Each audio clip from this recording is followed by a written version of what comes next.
Hai, selamat pagi anak-anak. Gimana kabar kalian hari ini, nak? Semoga semua dalam keadaan sehat walafiat ya. Anak-anak, hari ini kita akan belajar mengenai gerak dasar, lokomotor, dan non-lokomotor dalam seni bela diri pencak silat. Tapi seperti biasa, sebelum kita belajar, marilah kita berdoa menurut agama dan kepercayaan kita masing-masing. Berdoa, mulai.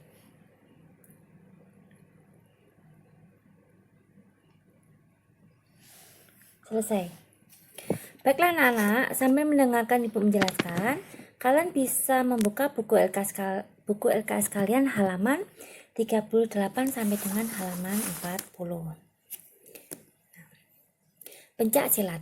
Pencak silat adalah seni bela diri tradisional yang berasal dari Indonesia. Nah, pencak silat ini mempunyai ciri khas tersendiri, yaitu dengan gerakan patah-patah. Nah, pencak silat ini mulai resmi digunakan setelah berdirinya Ikatan Pencak Silat Indonesia atau IPSI.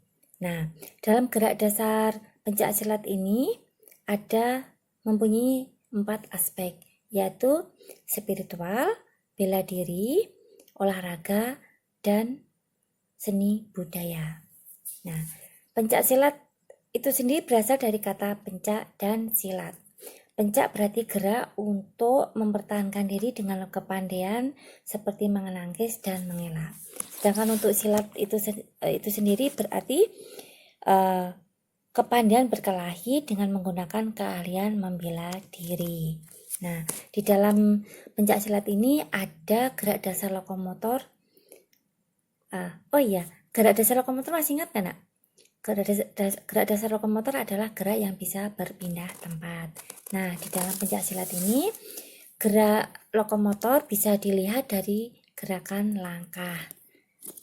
Berikut gerak lokomotor dalam pencak silat ada 2, yaitu arah dalam pencak silat dan pola gerak langkah dalam pencak silat. Nah, dalam upaya pembentukan gerak, seorang pesilat harus memahami dengan baik pembentukan arah. Arah adalah sasaran dalam melakukan gerak, baik pada waktu melakukan pembelaan ataupun serangan. Langkah kaki dilakukan pada arah tertentu sesuai dengan keperluannya. Nah, arah dalam pencak silat ini ada 8 penjuru mata angin ya.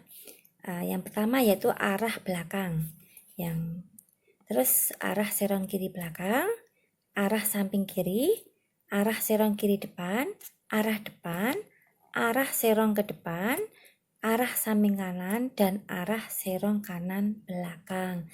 Nah, itu tadi 8 arah penjuru mata angin yang ada di dalam pencak silat.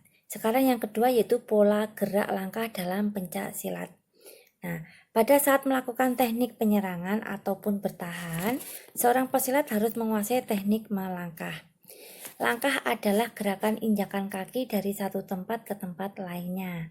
Nah, langkah ini berfungsi sebagai dasar untuk tumbuhan agar dapat berdiri dengan kuat dan tangguh. Langkah juga dijadikan tumpuan dalam melakukan pembelaan dan serangan.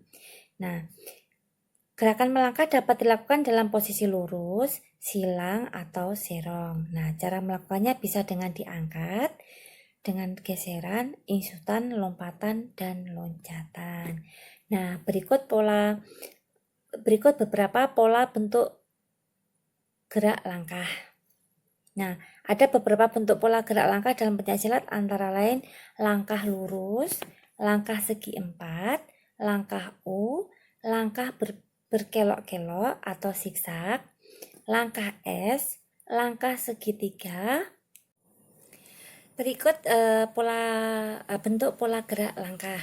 Nah, ada beberapa bentuk pola gerak langkah dalam pencak silat, antara lain yaitu langkah lurus, langkah segi 4, langkah U, langkah berkelok-kelok atau zigzag, langkah S, langkah segitiga, dan langkah segi 4 silang.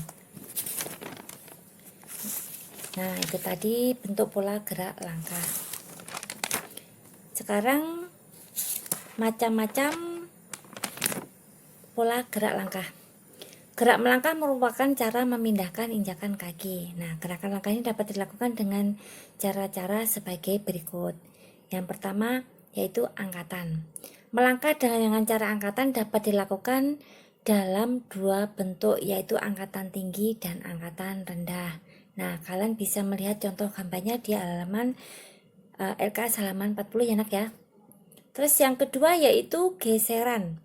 Geseran adalah salah satu teknik pencaksilat untuk mendekati sasaran atau menghindari serangan dengan cara menggeserkan telapak kaki ke segala arah.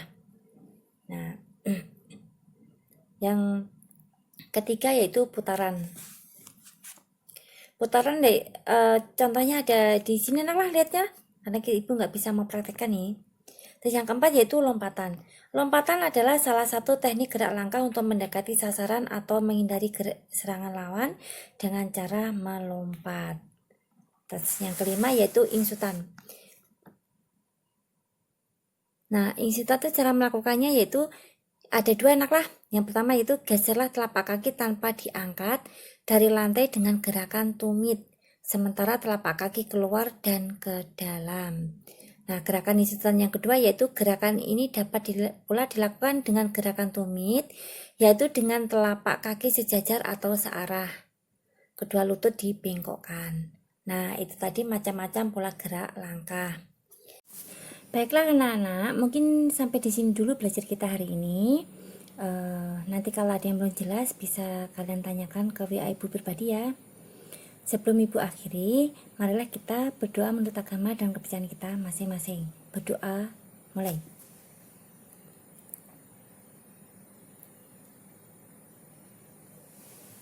Selesai. Baiklah anak-anak, sampai di sini dulu ya ibu akhiri belajar kita hari ini. Sampai ketemu minggu depan. Semoga bermanfaat. Ibu ucapkan selamat pagi.